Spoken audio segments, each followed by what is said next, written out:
Masih bingung cara baca not balok? Ngeliat partitur langsung panik? Gimana sih cara bacanya? Ada logo ini, ada logo itu. Kalau lihat tutorial orang lain gak lengkap. Di video ini aku pengen ajarin cara baca not balok untuk pemula dari nol. Dan ini satu-satunya video yang kamu butuhin. Karena aku akan bahas full semua simbol yang akan kamu ketemu sebagai pemula. Video ini dibuat berurutan, makin ke belakang makin susah, tapi makin berguna. Sebelum lanjut, bagi kamu yang penis pemula pengen main worship, aku ada buku step by step belajar worship piano dalam 1 bulan. Dan kalau kamu yang pengen belajar jazz, aku juga ada step by step belajar jazz piano dalam 1 bulan. Total sudah 2000 buku yang dicetak dan testimoninya sangat memuaskan. Jadi bagi kamu yang pengen bisa cek link di deskripsi. Kita masuk videonya. Jadi sebenarnya kalau untuk not balok cuman ada 2 sih yang perlu kalian ingat. Pertama tuh ada paranada atau biasanya kalau misalnya kalian bahasa Inggris tuh biasa namanya stave. Jadi stave itu apa sih? Itu jadi tempat di mana kalian tuh bisa taruh toge-toge tuh kayak not balok kalian di atas sana. Jadi paranada itu adalah tempatnya. Terus kalau clef itu kayak kunci. Jadi biasanya kan kita ada sering dengar namanya kunci G,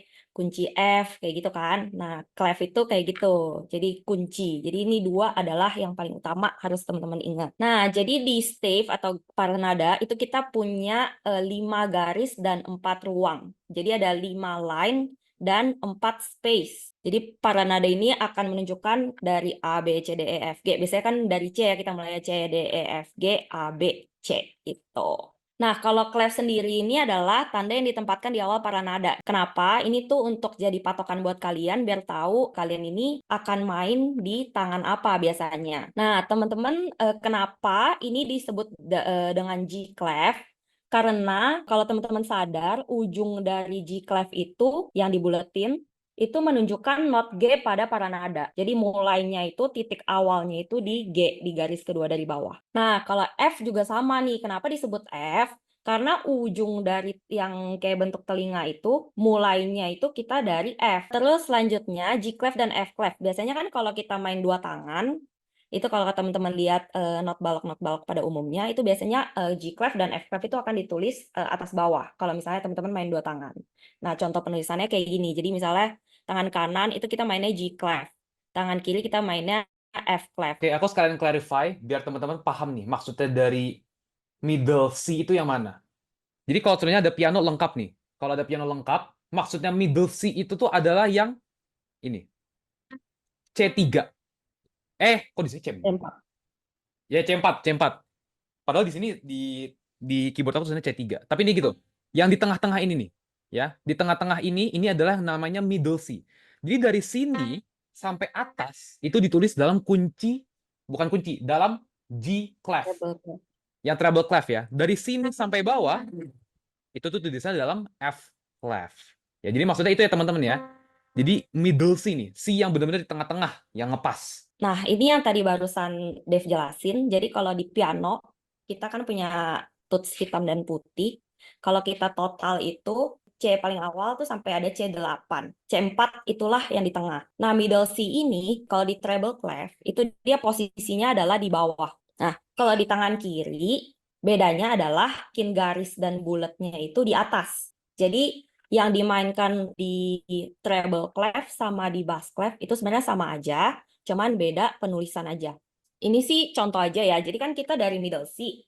Kalau aku udah lihat nih, clef-nya misalnya di G clef. Aku cari dulu nih middle C-nya G clef tuh di mana sih? Nah, terus misalnya ada nada kayak gini kan itu di C tuh. Aku hitung tuh dari bawah cara gampangnya. Jadi dari middle C, kalau aku naikin satu ke space tuh jadi D, aku naikin satu lagi jadi I, dan seterusnya sampai ke nada C itu. Nah, yang kiri juga sama. Misalnya ini kan kita mau tahu nih yang di bawah itu, yang paling bawah ini, yang bulatan ini tuh not apa. Nah, cara ngitungnya adalah kalau bass clef itu kan kita ngitungnya dari middle C itu di atas. Jadi turun satu, turun satu, turun satu, turun satu lagi sampai ke C yang di bawah. Nah, jadi notasi ini kalau misalnya teman-teman sering lihat, kita kan sering ketemu nih namanya sharp, ada natural, ada flat kalau teman-teman pernah lihat ya. Eh, aku yakin sih semuanya pernah lihat karena notasi ini itu biasanya muncul di banyak key. Kayak misalnya kita main D mayor, itu kan pasti ada yang hitam-hitamnya tuh. Cara main hitam-hitamnya itu adalah dengan menaikkan atau menurunkan suatu nada. Jadi kalau misalnya D itu kan dia ada item-itemnya tuh. Nah, cara kita tahu dia hitamnya tuh apa adalah dengan menaikkan atau menurunkan ini dari yang putih-putih itu. Lanjut. Oke, yang pertama adalah sharp. Sharp itu apa sih? Sharp itu yang kayak tanda hashtag, di mana kita menaikkan setengah dari nada aslinya. Misalnya, kalau di nada ini kan kita ada F sharp. Nah, cara naikinnya adalah dari F, kita naikin setengah. Naikin itu maksudnya gimana sih? Naikin tuh mengarah ke kanan. Nah, kalau natural itu adalah kalau misalnya ya kita udah naikin nih ke G sharp. Kita mau ngembaliin nih ke semula. Nah, contoh, ini kan G sharp nih awalnya. Kita mau balikin lagi ke G. Nah, caranya adalah kita hilangin sharp-nya, kita masukin naturalnya. Dan dia akan kembali menjadi G. Nah, terus kalau flat, bedanya sama sharp apa? Kalau flat itu dia menurunkan setengah. Jadi menurunkan itu, kalau tadi menaikkan ke kanan, menurunkan itu ke kiri. Jadi kalau misalnya dari G, kita turunin setengah, itu jadinya G flat. Jadi sharp atau flat itu biasanya ada dua penempatan. Satu diletakkan di sebelah note atau di sebelah key signature atau clef. Jadi gunanya apa sih? Biasanya kalau yang ditaruh di sebelah note itu adalah yang biasanya kayak memang tidak ada di tangga nada dasarnya pada umumnya. Jadi misalnya aku main C mayor, tapi tiba-tiba aku pengen masukin B flat di tengah-tengah. Nah, biasanya untuk supaya tidak menghilangkan C mayor yang di depan, jadi aku cuman tambahin di sebelah notnya aja satu, karena emang fokusnya aku adalah cuman satu not itu yang pengen aku ubah. Tapi kalau dia diletakkan di clef, itu kita benar-benar purely ganti semua kuncinya. Jadi misalnya aku pengen do aku tuh di G. Nah, otomatis semua, kan kalau di G itu kalau teman-teman tahu, G itu not ketujuhnya, itu kan dinaikin setengah, jadi F sharp. Nah, F sharp-nya ini aku pengen nih di whole song, di semua lagu, aku pengen F-nya itu selalu sharp. Makanya aku taruh di sebelah clef-nya. Nah, ini sama. Jadi kalau misalnya kita punya dua sharp, itu kan D mayor. Nah, kita jadi taruh langsung F-nya kita tambahin sharp, C-nya kita tambahin sharp. Karena di D mayor itu not ketiga sama ketujuh itu kita tambahin setengah.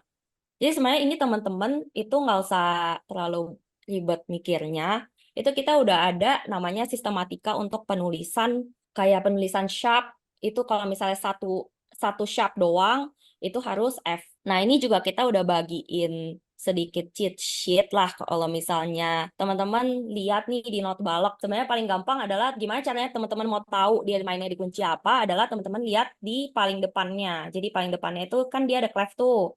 Dia ada clef, terus dia biasanya langsung tulis kayak misalnya dia punya berapa sharp. Biasanya kalau dia punya satu sharp itu udah otomatis dia G mayor, atau kalau misalnya dia mainnya di minor berarti E minor. Kalau teman-teman bingung cara cari nada dasar, ya. Kalau teman-teman bingung nih ya, kan ini kan soalnya kadang kan orang tuh nggak secepatnya paham, oke, kalau contohnya 3 flat, itu tuh artinya adalah E flat. Atau contohnya kalau contohnya sharpnya ada 2, itu artinya D mayor.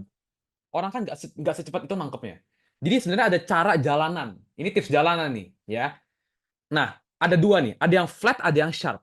Kalau teman-teman lihat nih, ada 3 flat nih. Oke, teman-teman bingung. Teman-teman tinggal lihat flat yang kedua, lihat kedua sebelum terakhir.